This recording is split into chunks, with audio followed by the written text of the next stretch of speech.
Nah, inilah mereka ini ya. Nah, satu sisi mereka di luar Kristen sering menanyakan di mana ayatnya Yesus pernah mengaku bahwa dia adalah Tuhan. Nah, dalam suatu kesempatan, kayak nama sadar atau tidak dengan perkataannya, dia mengatakan orang Yahudi mau salibkan Yesus karena Yesus mengaku sebagai Tuhan. Nah, itulah sebabnya dia disalibkan orang Yahudi ya. Jadi, kayak nama sebenarnya mengakui dalam Alkitab itu ada perkataan Yesus mengaku sebagai Tuhan. Nah, sehingga membuat orang Yahudi kala itu marah ya. Nah, ini kita tempatkan posisi ya tadi. Itu keterangan tentang penyaliban. Mengapa? Menurut versi Bible, dia mengaku anak Allah. Dia menghujat Allah. Bunuh dia, salibkan dia, salibkan dia. Bebaskan Barnabas, bebaskan Barnabas.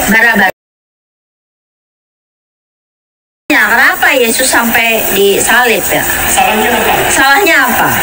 Ke Romawi sama orang Yahudi.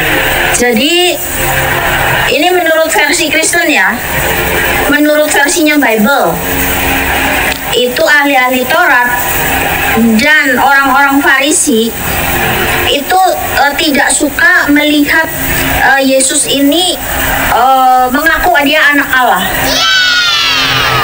Karena kalau logisnya gini, kalau anak orang berarti bapak ibunya orang.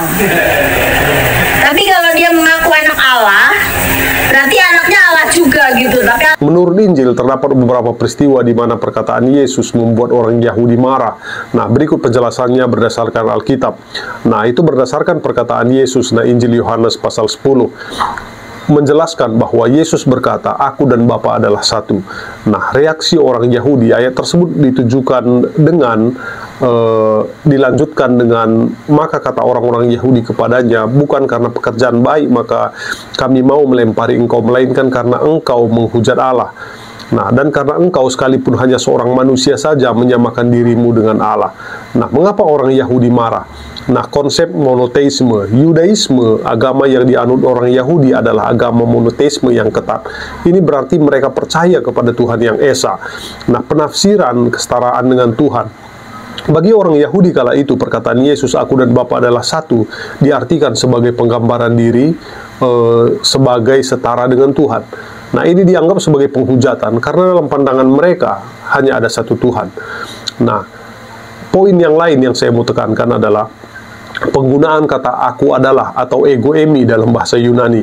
Beberapa bagian lain dalam Injil seperti Yohanes pasal 8 ayat 58 menggambarkan penggunaan kata ego emi, aku atau aku adalah.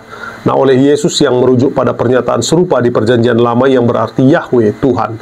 Nah, ini semakin memperkuat penafsiran orang Yahudi bahwa Yesus menyatakan diri setara dengan Tuhan. Nah, pentingnya memahami konteks. Perlu dicatat bahwa pemahaman teologis Kristen tentang perkataan Yesus ini berbeda dengan interpretasi orang Yahudi saat itu. Nah, jadi berdasarkan catatan Injil, perkataan Yesus tentang hubungannya dengan Bapa atau Tuhan ditafsirkan oleh orang Yahudi sebagai penyamaan diri dengan Tuhan. Nah, hal ini bertentangan dengan konsep ketat tentang Tuhan yang Esa dalam Yudaisme.